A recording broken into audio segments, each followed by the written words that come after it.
గాక. అత్త 56 సంవత్సరాలు బ్రతికింది. 48 ఓకే, 48 సంవత్సరాలు దేవుడు ఆయుష్ అనుగ్రహించాడు.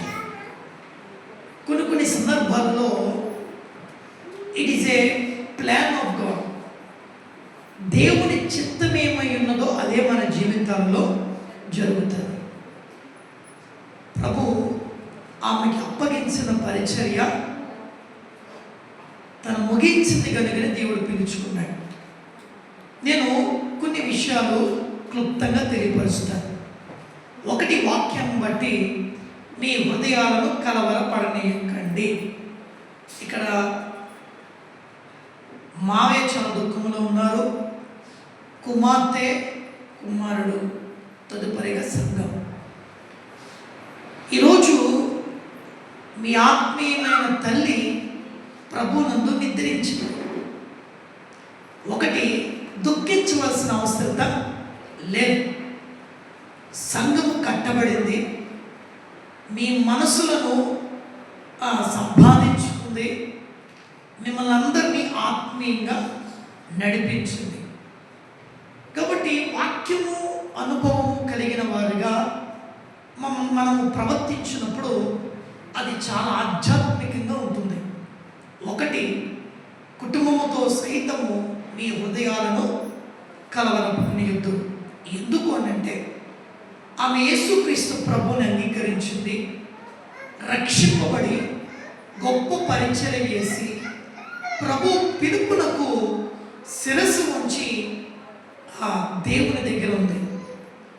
జస్ట్ షీ స్లీపింగ్, నిద్రించింది అంటే తిరిగి లేస్తుంది అని ఒక నిరీక్షణ వాక్యము ద్వారా దేవుడు మనకు అనుగ్రహిస్తాడు.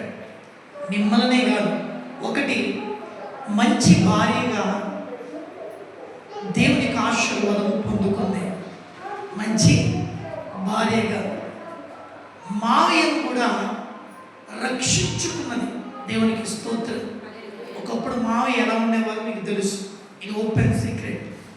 తన భర్తను రక్షించుకుని ఎంత ప్రార్థన చేసిందో ఈరోజు మావయ్య పరిచర్య చేయడానికి తన తండ్రి తల్లి ఒకెత్తైతే తన కట్టుకున్న విధానంలో తన భార్య ఒక తల్లిగా, తండ్రిగా, తోబుట్టువుగా ఆదరించుకొని తన భర్తను రక్షించుకుంది.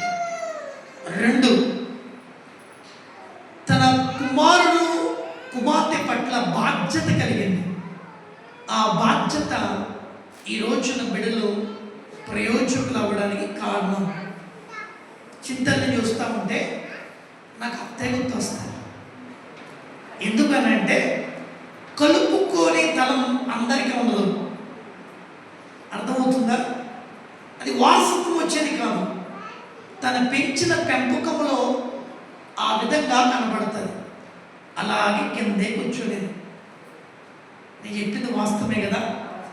అంటే తన ఇన్ఫ్లుయెన్స్ అంతా కూడా తన కుటుంబానికి త్యాగం చేసింది. ఎన్నో కష్టాలు, ఎన్నో ఇరుకులు, ఎన్నో ఇబ్బందులు, ఎన్నో సమస్యలు, ఆర్థికంగా, శారీరకంగా, నిందలు, అవమానాలు.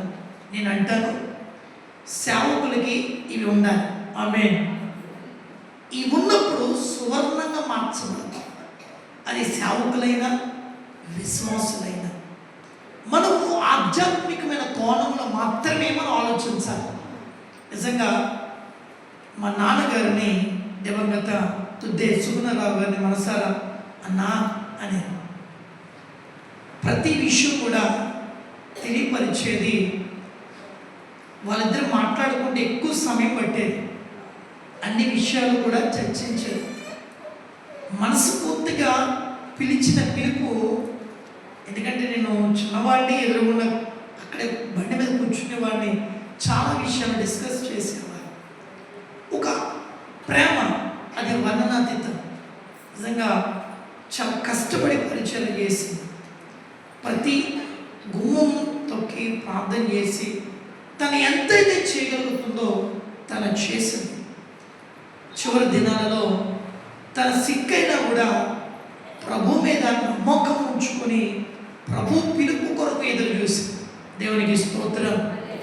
అప్పుడు నేను ఇంటికి వెళ్ళడం, ఆ రోజు ప్రార్థన చేసి రావడం కూడా జరిగింది. ఎప్పుడు కూడా నా మేనలుడే అనేది తన పిలుపు, తన ప్రేమ, ఆ విధానం.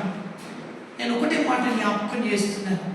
ఒకటి, హృదయాలను కలవరకుండా నేను కొన్ని సందర్భాల్లో తను ఎక్కువ శాతం ఒక పాట పాడినా, ప్రార్థన చేసిన దేవునికి స్తోత్రం, దేవునికి స్తోత్రం, దేవునికి స్తోత్రం అని 3 సార్లు చెప్తుంది అని అంటే ఆ తనలో ఆధ్యాత్మిక ఎదిగిన బిడ్డలు మాత్రమే చెప్తారనే ఒక విధంగా నేను చాలా ఈ చుట్టుపక్కల చాలా మీటింగ్స్కి వచ్చాను. ప్రతి వారు కూడా అది ఒక ఆచరణగానే వారు చెప్తున్న విధానం. అప్పుడు అనిపించేది, అంత సంఘానికి వెళ్తున్నారు అన్నమాట వెళ్ళరు అని. నిజంగా ఒక్కొక్కరి పడిగొట్టు, ఒక్కొక్క మాట తీరు ఒక్కొక్క రకంగా ఉంటుంది. తను కలుపుకునే వెళ్ళిన విధానం ఈ రోజున చింతలు వచ్చింది.